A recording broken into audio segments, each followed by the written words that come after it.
السلام عليكم ورحمة الله تعالى وبركاته. اللهم صل على سيدنا محمد وعلى آله وصحبه وسلم. ولا لها وند السلام يا ملك استوديو التفيد كسكنتين سو دhowaada baan idin leeyahay ما شاء الله تبارك الله marka ugu horeysa ilaahay baa mahadle marka xigtana idinka ayaan idin mahadnaqayaa sidii caadadu inoo ahayd walaalaha nagu cusub iyagana waxaan leeyahay soo dhowaada minankiini waaye hays marteenina aniga iyo walaalihii hore u sii joogay oo isku duuban ayaa idin soo dhaweynayna waxaan idin leeyahay de subscribe-ka iyo like-ta iyo share-ka iyo arrimahaas oo dhan nagu caawiya insha Allah iyo comment-ka caafimaadka qaba nagu caawiya baan idin leeyahay hana ismartiyeynina de ayaa gurigiinii soo dhawaada insha Allah bidmillaahi kariim aad iyo aad baan idin soo dhaweynaynaa ma sha Allah dad karaamo leh oo cisile oo sharaf leh ayaa idinka soo horreeyay oo idin sii fadhiya gogasha oo aad iyo aad martida u soo dhaweeyo yaqaana qiimaha martidu leedahay idinku hays yaraysanin markaad nagu soo birtaan halkaas ku soo sheega saburada insha Allah walaalihii horena maxay ahayday si la yaqaano qiimiye qaayil bay idin soo dhaweyn doonaan bidmillaahi kariim walaalahayow in badan ayaan noo soo gudbinayay qisooyin fara badan oo nooc walba leh oo ka dhex dhaca bulshada Soomaaliyeed oo qaar farxad leh qaar murugo leh qaar xanaaq leh qaar maxay ahayday nooc walba leh ayaan idin soo gudbinayay in badan muddo dheer bay ahayd insha Allah walina waan noo soo gudbin doonaa hase yeeshee dhowr jeer hore ayaan noo carabaabay in aan soo gudbin doono maxay ahayday qisooyinka kale ee ka dhaca adduunyada ama dalalka kale ee maaragtay maxay ahayday dalalka kale ka dhaca ayaan inoo soo turjumi doonaa insha Allah bidmillaahi kariim oo aan noo soo gudbin doonaa siba anigu wadankan aan deganahay ee Ingiriiska iyo maxay ahayday wadamadan Yurub iyo America iyo de maaragtay dhinac walba maxay ahayday dunida dacaladeeda qisad waliba reason bay ku timaadaa hadii jaraale inaga dadka Soomaalida ama bulshada Soomaaliyeed qisada ka dhex dhaxda Ilaahay amarkiisa lama qoro meel lama dhigo maxay ahayday lama yaani wax meel la dhiga oo dib loogu noqdo ma aha qofka ka hadla bulshada soo gudbiyaan aad iyo aad bay qariib inoogu tahay waa la yaabaa waa la aflagaadeeyaa waa la caayaa waa lagu xantaa waa lagu xumeeyaa aad iyo aad bay dhibaato fara badan uga soo gaadhaa qisadii ku dhacday markuu bulshada soo gudbiyo hadduu afkiisa ku waramayana kaba sii daranba waxa baynu haysanaa qof dhintay inuu yahay laakiin bulshada kale ee adduunyada inagula nooli qisadahooda way qoraan meel baa la dhigaa bilow ilaa dhammaad bay maxay ahayday ayaa la qoraa maxay ahayday waxaa lagu qoraa sababihii ay u dhacday wixii koosgareeyay wixii qofkani uu qisadan ama ay ugu dhacday ama isagu qisadan u sameeyay ayaa la qoraa waa la ururiyaa library-yada la dhigaa buug baa laga qoraa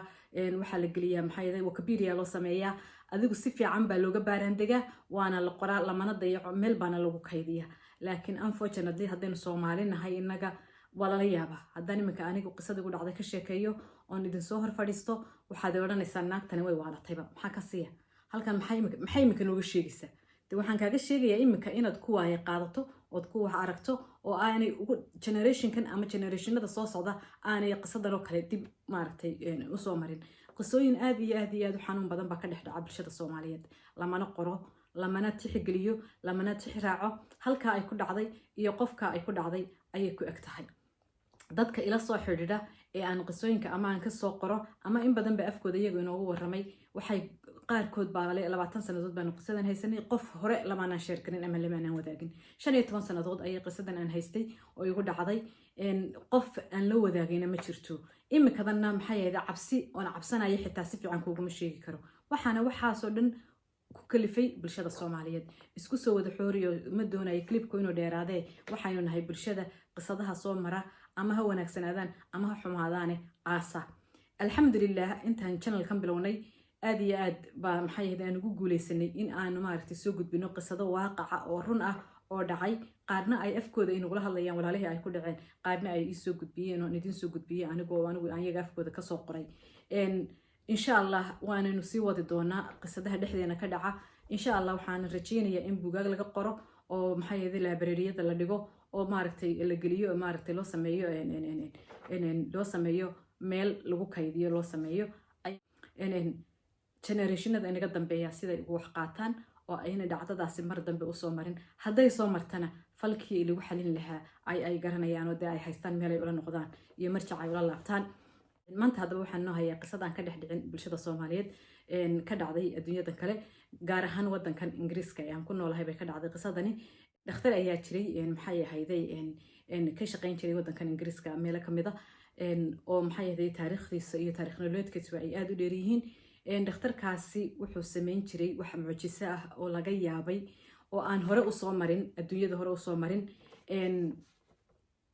I don't think malaa dibna inay soo mari doonto laakiin adduunyada inta la sheegay aan hore u soo marin ayuu sameeyay oo mucjisada dhakhtarka magaciisa waxaa la oran jiray Dr. Shipman ayaa la oran jiray Shipman wuxuu ku dhashay magaalada Nottingham England oo magaalo kamid ah England ah ayuu ku dhashay magaalo kamid ah England oo la yiraahdo Nottingham ayuu ku dhashay wuxuu dhashay 1946kii ayuu dhashay wuxuu ahaa kamid ahaa familiga uu ka dhashay waxay ahaayeen family working class oo de nolol iska caadiya ku nool ayay ahaayeen maxay ahayday walaalo ayuu la dhashay markaas wuxuu galay 1957kii ama 750kii ayuu wuxuu galay iskuul la yiraahdo High Bethlehem Grammar School oo ku yaala maxay ahayday Leeds ku yaala ayuu galay halkaas markuu galay wuxuu markaa la joogay de office hooyadii baa soo korsay hooyadii baa maxay ahayday wuxuuna kamid ahaa caruurtooda ilmaha dhexe ayuu ahaa wuxuu ahaa hooyadii aad iyo aad ugu dhow oo hooyadii maartay very close ku ah ayuu ahaa very close ku ah buu ahaa haddii alla idin roon yahay kabacdii hooyadii way xanuunsatay xanuunka kansarka ayaa ku dhacay walciyaadu billah sambabada ayuu kaga dhacay isagoo 17 jir ayay dhimatay hooyadii kabacdii markaa hooyadii dhimatay dee noloshiisiiba iska sii watay maxay ahayday sheekadiisu waa sheeko aad iyo aad u dheer qisada noloshiisu waa qisada aad iyo aad u dheer markaan waan noo soo koobay insha Allah waan noo soo korkaxaadinaya markii hooyadii dhimanaysay ee xanuunsanaysay waxaa la siin jiray dawooyin xanuun baabiya oo aad u culus oo la yiraahdo morphine ayaa lagu mudi jiray uu arki jiray marka hooyadii safar garaynaysa ee xanuunsanayso dawooyinkan marka lagu mudo ee xanuunka ka baabiyaan maadaama ahaa ilmo hooyadii ku dhow situationka hooyadii oo dhan wala socday xanuunka hooyadii oo dhan kabacdi hooyadii way dhimatay hooyadii markay dhimatay sidii ku dhimatay ayaa maxay ahayday ayaa isaguna de noloshiisii hore isaga sii watay 66kii ayuu guursaday gabadh 4 caruur ayuu dhalay 4 caruur ayuu dhalay sidii u watay oo soconaysay noloshiisu ismay taagan sidii bay soconaysay wuxuu galay markaa University Medicine School of Leeds baa la yiraahdaa halkaas waxbarashadiisu ku dhameystay shaqadii ugu horeysay wuxuu bilaabay 70kii ayuu bilaabay cusbitaal ayuu ka bilaabay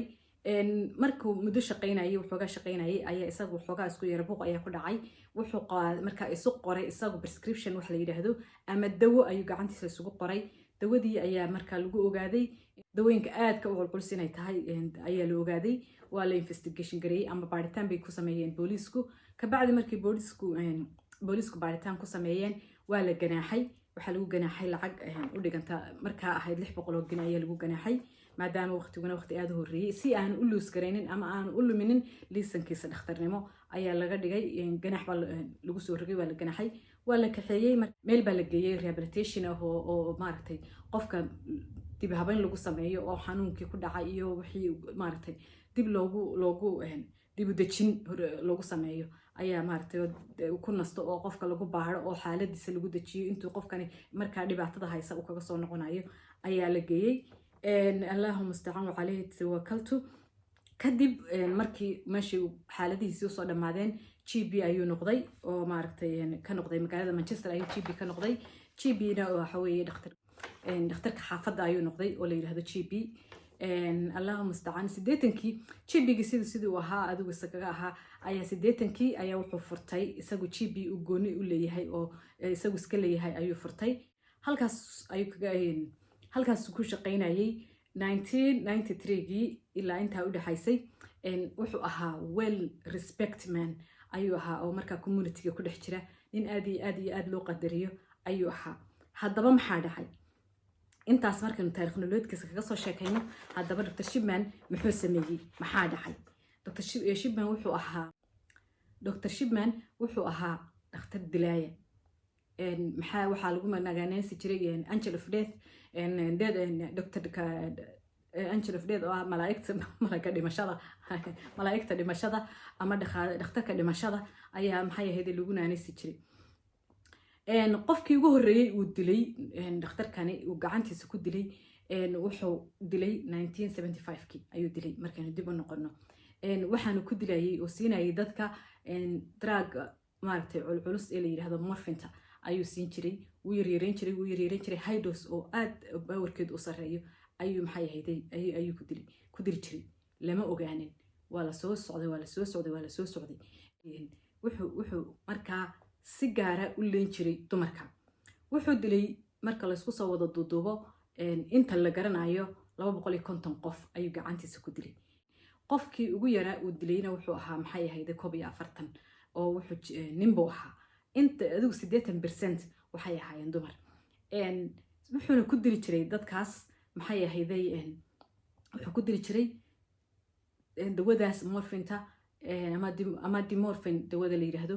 maadada la yiraahdo dimorphin ayuu ku dili jiray 1998kii ayaa gabadh dhakhtarada oo Linda la yiraahdo ayaa ka shakiday oo tiri ninkani waxa weeye dadkiisa dhakhtarka dadkiisa oo demartay mas'uulka ka yahay ama beeshinkiisa aad bay u dhimanayaan iyagoo dumarna u badan dad waaweyn u badan ayaa aad u dhimanaya marka waxay tiri booliska u sheegtay way report garisay booliska u sheegtay waxay tiri bal arinta ha loo fiirsado booliski baa loo diray booliski markii loo diray booliski way baadheen waxba waa lagu soo waayay faraha laga qaaday marka faraha laga qaaday kadib ayuu wuxuu dilay 3 qof saddexdii qof markuu dilay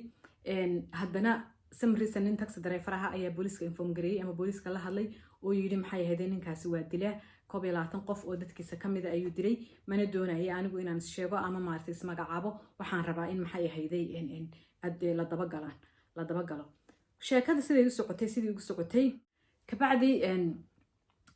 sidii ugu leynayay dadkii aan la notice gareynin oo maxay ahayday sidii sheekada u socoto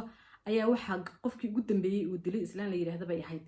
Kathleen baa loo dhanayay islaantaas 18 jir bay ahayd islaantii wuxuu ku mudayay maxay irbadaas uu siinayay dawadaas uu yaryareynayay kabacdi islaantii way dhimatay iyadoo aqalkeeda joogta oo bilaayo kala qabin ayay dhimatay death certificate-kii ama shahaadadii dhimashada ayuu u qoray wuxuuna ugu qoray inay u dhimatay age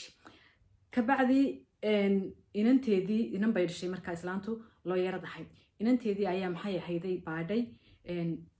nin solicitor baa ku yiri maxay ahayday hooyada waxay dhaxalkii hooyada idinka waxba idinkuma qorin dhakhtarkeedii ayay ka qortay inantu loo yarad bay ahayd she was surprised way yaabtay waxay tirsay ku dhici kartaa booliska u tagtay marka ninkii lawyer-ka wuxuu kula taliyay inuu arintan ay booliska ay u gudbiso oo la baaro booliska ay u gudbisay markay u gudbisay booliskii baa baaray sheekadii baa la daba galay ninkii riboodo horena way ka yaaleen oo uu dadka dilayay oo la soo sheegay oo booliskii horena ay waxba ku soo waayeen aduu si xad oo maartay xoog leh ayaa loo baaray markii la baaray waxa la ogaaday islaantii ayaa laga soo saaray godkii qabriga laga soo saaray waa la soo qoday qabrigii waa laga soo saaray meedkeedii baa la baaray meedkeedii markii la baaray waxa la ogaaday inay dawadaas morfinta ama dimorphin la yiraahdo maxay ahayday powerka culus leh drug ah in ay maxay ahayday inuu ku muday oo ay u dhimatay laakiin aanay da u dhimanin waa la baaray dadkii beeshinkiisii oo dhan baa maxay ahayday dib loo baaray faylalkiisii oo dhan baa dib loo galay dadkii uu dilay oo dhan baa xabaalihii laga soo guray intii badnayd waa la wada baaray markii la wada baaray waxa la ogaaday dadkan oo dhan in ay maxay ahayday aanay u dhimanin dadkaas oo dhanna marka dhimashada certificate-ka wuxuu ku qorayay waxay u dhinteen age dad dumar waaweyn bay wada ahaayeen oo inta badan aan xanuuno khatar aan haysanin age bay wada dhinteen ummadii way yaabtay waa la yaabay kabacdi markii la yaabay waxa la ogaaday in uu dadkan uu dilayay isagu gacantiisa ku dilayay reasonka uu dilayay lama garanayo ilaa hadda almuhiim dadkii oo dhan halkaasay maaragtay markaa lagu ogaaday ninkani inuu yahay kilaaga adduunka ugu weyn horena aanu soo marin dibna dee ilaahay og yahay inuu soo mari doono ayaa la ogaaday waa la qabtay marka dhaxalkii gabadhii ugu dambeysay ee Kathleen ahayd dhaxalkeedii ayuu isku qoray warqad buu qortay isagu selfkiisa naftiisa islaantana la ogeyn ayuu qortay warqadii markuu qortay saxiixii buu ku taagay islaanta 385,000 oo lacagta islaanta bagiga ugu jirtay oo ay haysatay ayuu isagu isku qoray caruurteedina bini kuma qorinin subxaan allah xayu ladii kabacdi maxay ahayday markii dee la baaray gabadhii looyarkii gabadhii islaantu ay dhashay looyarkeedii u sheegay ee la yidhi hooyadaa waxba idinmay reebin dhaxala ninkaasi dhaxalkeedii oo dhan ku wada qortay ayaa la baaray lacagtii la baaray ayaa isagii la baaray warqadii oo isagu isu qoray waxaa lasoo helay warqadda inuu isagu isu qoray oo gacantiisa ku qoray oo saxiixa gacantiisa ku qoray reasonka u qorayna lama garanayo inuu markaa isku buuqay oo waxay leeyihiin dadka qaar qoraalada qaar waxay leeyihiin inuu isku buuqay oo maxay ahayday islahaa ha lagu ogaado ha lagu qabto iyo baan loo kala garanaynin inuu islahaa retire noqo oo markaad retire noqoto lacagtana la baxso wadanka ka dhoofo wadamada kale dee magacana iska bedel wadamada kale adduunyada ku noolo sidaasaa lagu qabtay dhakhtarkaas wuxuu ahaa dhakhtarkii waa angel of death waa dilaaga maxay malaga dilaaga ah bay yidhaahdeen malagii dilaaga ahaa born to deathna waxay tahay waa lagu naanaysaa yacni qof u dhashayba inuu dadka dilo sidoo kale dhakhtarkii dhimashadana waa lagu naanaysaa magacyo badan baa loo bixiyey si kastaba ha ahaatee kabacdi markii lasoo qabtay la xiday jeelka la geliyey maxkamadihii la saarayay oo dhan uu diiday inuu gilti yahay uu dambiile yahay uu diiday cadadka dadka wilaayana waxa weeye cadadka inta la garanayo 250 qof una badnaa sidii aan marka horeba soo carabaabay una badnaa maxay ahayday dad waaweyn oo dumara u badnaa ayay ahaayeen wuxuuna u dilayay ilaa hadda reasonkii cad lama hayo ninkaasi wuxuu ahaa dhakhtar aad iyo aad maaragtay u khatar ah oo dilaa buu ahaa dhakhtar dilaaye buu ahaa waa la xidhay markii la xidhay kabacdi wuxuu dhintay 2004 ayuu dhintay jeelka dhexdiisa ayuu ku dhintay maxay ahayday isaga ayaana gacantiisa isku dilay oo maaragtay halkaa isagu dee naftiisii u sabab noqday sababo badan baa loo sababeynaya sababta uu isu dilay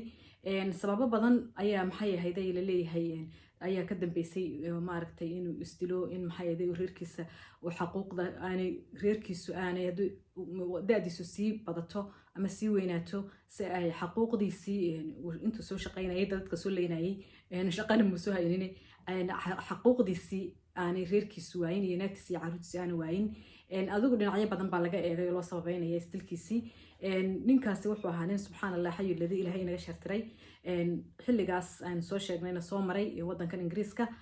gaar ahaan dee maxay ahayday west midland manchester iyo leeds iyo maxay ahayday nottingham iyo intaas u dhexdhexeeyey meelo badbadan oo kala googooniyana maxay ahayday tegayay qisadaasina marka halkaas ayay inoogu dhamaatay insha allah bidmillahi karin qisooyin badan ayaan maxay ahayday inoo soo gudbin doonaa qisadan oo qisadii ugu horeysay ee maaragtay ka baxsanayd soomaalida ka baxsanayd oo aan inoo soo gudbiyo almuhiim qisad walba waxbaa laga qaataa qisadani waxa weeye qisad ninkaasi dhakhtarka ahaa ee dilaaga ahaa ee intaasoo qof soo dilay maxay ahayday isku sababta isku sida usoo wada dilay maxay ahayday haddana la ogaanin dee ahaa dilaaga weyn ahaa in maxay ahayday wax laga barto oo aynu inaguna wax ka barano adduunyada de kalena waxbay ka baratay obviously dee sideenoo kale maaha waxbay ka baratay sidaas inoogu dhamaatay walaalahayow intaynu dib u kulmi doono waxaan idinkaga tegayaa sidaa iyo assalaamu calaykum waraxmatullaahi tacaala wabarakaatu